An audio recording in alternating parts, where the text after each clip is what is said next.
আজকে ডাব দিয়ে মাংস রানবো। শুনলেই কেমন জানি লাগে না? কেউ কি কখনো খাইছেন ডাব দিয়ে মাংস রান্ধে? না খাই থাকলে মোর ভিডিওটা দেখকেন, এরপর পারলে খাইয়েন। প্রথমে মাংসটারে সুন্দর করে কুচিয়ে লইছি, আর এখানে মশলা হিসেবে লইয়া লইছি পেঁয়াজ বেরেস্তা, আদা বাটা, রসুন বাটা, পেঁয়াজ বাটা, আর লইছি টক দই। লয় না, এখন রান্নার পালায় যাই। এই তো রান্নার পর এইগুলার প্রথম হলদি, মরিচ, নুন এই দিয়ে মাইকে লমো।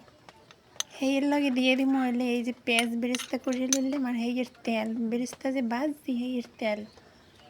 আর এইখানে দিয়ে দিতেছি একটু জিরা বাটা, আর এইটা রসুন বাটা, আর লগে এলাচ দারচিনি একটু বাটা, হ্যাঁ ওই লগে একত্র করে এরপরে দিছি। এখন দিয়ে দিলাম এই যে টক দই।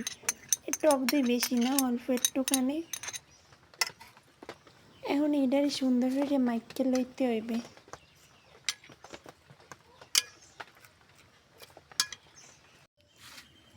মাহাটা হয়ে গেছে, এই যে ডাবটারে এইবেল হয়ে কালে খোসাটা বানাইয়ে লইছি। এখন এর মধ্যে মুগ এই মাহা মাংস দিয়ে দিব।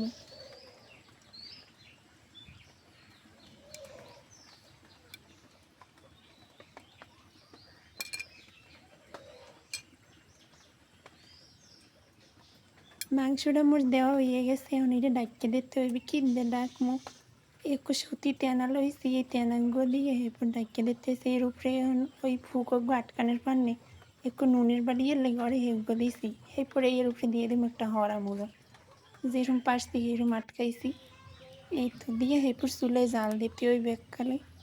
অনেকক্ষণ জাল দিতে হবে, প্রায় আধা ঘন্টার নান।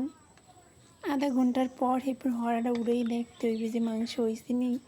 অবশ্যই হয়েছে, কারণ হওয়ারই কথা। এত ছোটো ছোটো হয়ে দিয়েছি, এরপর আধা ঘন্টা জাল দিয়েছি চুলাই, এতে তো মাংস হয়েছি মোর।